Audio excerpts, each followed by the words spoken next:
À l'heure de verdict de l'élection présidentielle aux États-Unis, il y a logiquement deux probabilités, deux scénarios possibles. Ou c'est Hillary Clinton qui gagne ou Trump. Alors si Hillary Clinton gagne, qu'est-ce que ça devient? Sur le plan de la politique extérieure, on peut dire que le monde peut pousser un ouf de soulagement.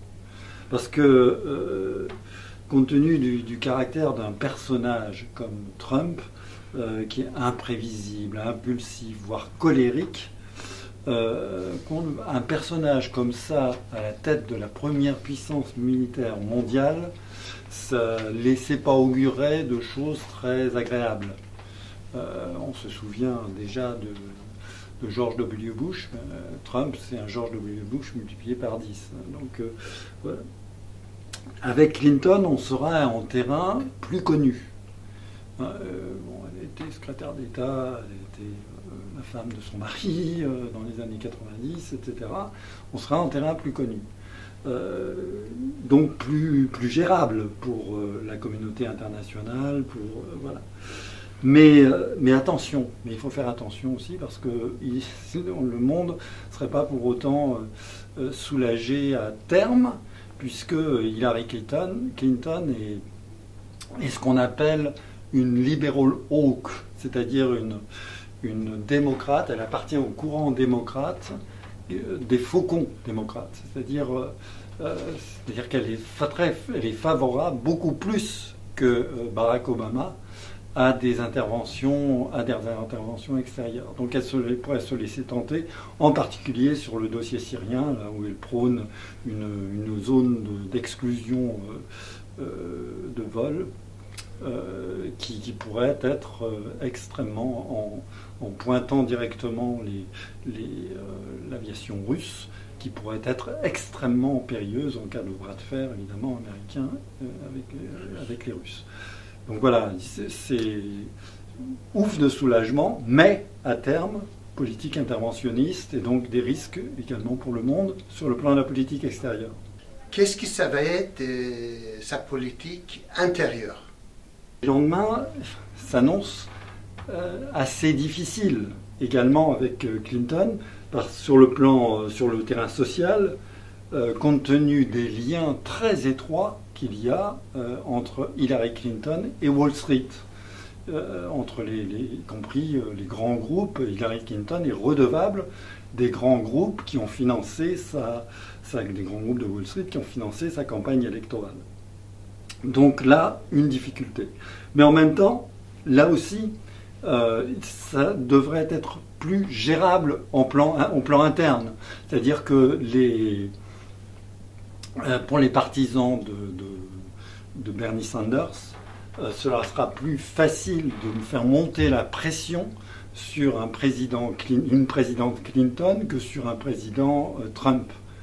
Ils pourront poursuivre les batailles qui ont été entamées lors de la primaire démocrate et qui ont conduit au succès de Bernie Sanders dans la primaire démocrate. Ils pourront en quelque sorte prendre la présidente Clinton au mot de la plateforme démocrate qui a été adoptée à la suite de la convention du Parti démocrate en juillet dernier et où un certain nombre de revendications de Sanders ont été insérées. Par exemple, le SMIC à $15, ça s'est inséré dans cette plateforme. L'accès, si ce n'est gratuit, comme le réclamait Sanders aux études, et au moins Hillary Clinton parlait à la fin de sa campagne de réduire les frais d'inscription à l'université, ce qui serait déjà un soulagement important pour les étudiants venus des milieux populaires. Et donc on pourrait, et sur le démantèlement, l'arrêt du démantèlement des services publics, etc., tout ce qui a fait la force de la campagne du candidat socialiste Bernie Sanders lors des primaires pourrait être à nouveau utilisé pour faire pression. Voilà, pour faire pression et dire à Clinton maintenant il faut appliquer cela. Voilà. Ce qui ne sera pas une chose facile, compte tenu de ce que je disais au départ et de ses liens avec Wall Street. Merci. Également avec Clinton, sur le terrain social, compte tenu des liens très étroits qu'il y a entre Hillary Clinton et Wall Street, entre y compris les grands groupes. Hillary Clinton est redevable des grands groupes qui ont financé des grands groupes de Wall Street qui ont financé sa campagne électorale. Donc là, une difficulté. Mais en même temps, là aussi, ça devrait être plus gérable au plan interne. C'est-à-dire que pour les partisans de Bernie Sanders, cela sera plus facile de faire monter la pression sur une présidente Clinton que sur un président Trump. Ils pourront... George W. Bush, Trump, c'est un George W. Bush multiplié par 10. Donc, voilà. Avec Clinton, on sera en terrain plus connu. Elle était secrétaire d'État, elle était la femme de son mari dans les années 90, etc. On sera en terrain plus connu. Donc plus gérable pour la communauté internationale, voilà. Mais attention, il faut faire attention aussi parce que le monde ne serait pas pour autant soulagé à terme, puisque Hillary Clinton est ce qu'on appelle une liberal hawk, c'est-à-dire une démocrate. Elle appartient au courant démocrate, des faucons démocrates, c'est-à-dire qu'elle est À l'heure de verdict de l'élection présidentielle aux États-Unis, il y a logiquement deux probabilités, deux scénarios possibles, où c'est Hillary Clinton qui gagne ou Trump. Alors si Hillary Clinton gagne, qu'est-ce que ça devient? Sur le plan de la politique extérieure, on peut dire que le monde peut pousser un ouf de soulagement. Parce que... compte tenu du caractère d'un personnage comme Trump, qui est imprévisible, impulsif, voire colérique, un personnage comme ça à la tête de la première puissance militaire mondiale, ça ne laissait pas augurer de choses très agréables.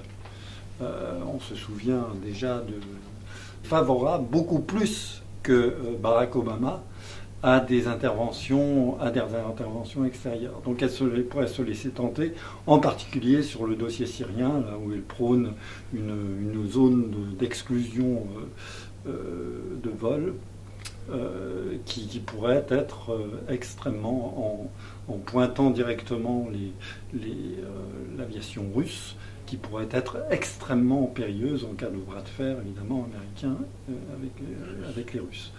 Donc voilà, c'est ouf de soulagement, mais à terme, politique interventionniste et donc des risques également pour le monde sur le plan de la politique extérieure. Qu'est-ce que ça va être sa politique intérieure? Le lendemain s'annonce assez difficile. Poursuivre les batailles qui ont été entamées lors de la primaire démocrate et qui ont conduit au succès de Bernie Sanders dans la primaire démocrate. Ils pourront en quelque sorte prendre la présidente Clinton au mot de la plateforme démocrate qui a été adoptée à la suite de la convention du Parti démocrate en juillet dernier et où un certain nombre de revendications de Sanders ont été insérés. Par exemple, le SMIC à $15, ça s'est inséré dans cette plateforme.